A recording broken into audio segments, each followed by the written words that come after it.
دینی مسائل جاننے کے لیے اس چینل کو سبسکرائب کریں۔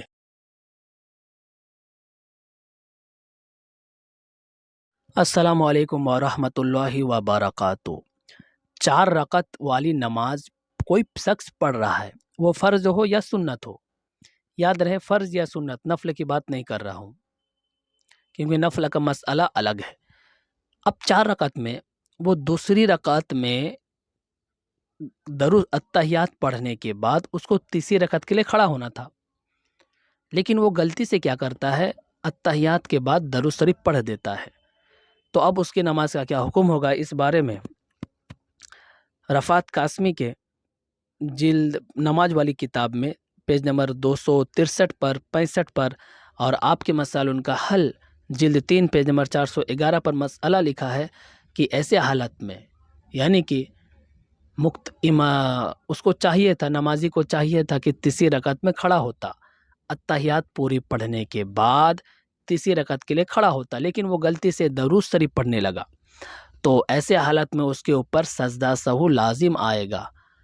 یہاں پر ایک مسئلہ ڈیفیکلٹ ہے، وہ یہ ہے کہ کتنا پڑھنے سے سجدہ سہو کرنا ہوگا۔ مثال کے طور پر کسی نے پڑھا اللہم صلی علی، یہاں تک پڑھا کہ اس کو یاد آ گیا تو وہ تیسری رکعت کے لیے کھڑا ہو جائے گا، ایسے میں سجدہ سہو لازم نہیں آئے گا۔ کتنا پڑھنے سے سجدہ سہو لازم آئے گا، یہ اصل جاننا ہے۔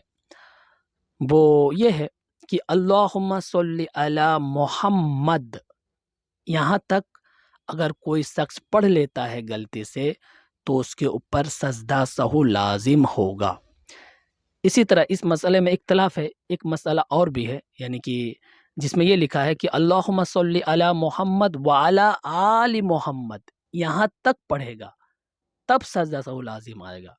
تو دونوں میں سے کسی ایک پر عمل کر لیا جائے، یہ اختلافی مسائل ہے، علماء احناف میں اس پر اختلاف ہے۔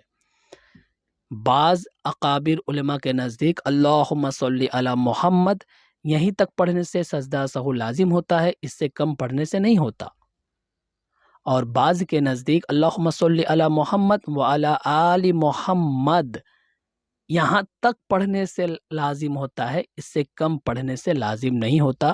2 طرح کے مسائل ہے، اختلافی مسائل ہے، جس پر عمل کرنا ہے کسی ایک پر عمل کرے۔ دلائل جیسا کہ میں بتا دیا۔ السلام علیکم ورحمۃ اللہ۔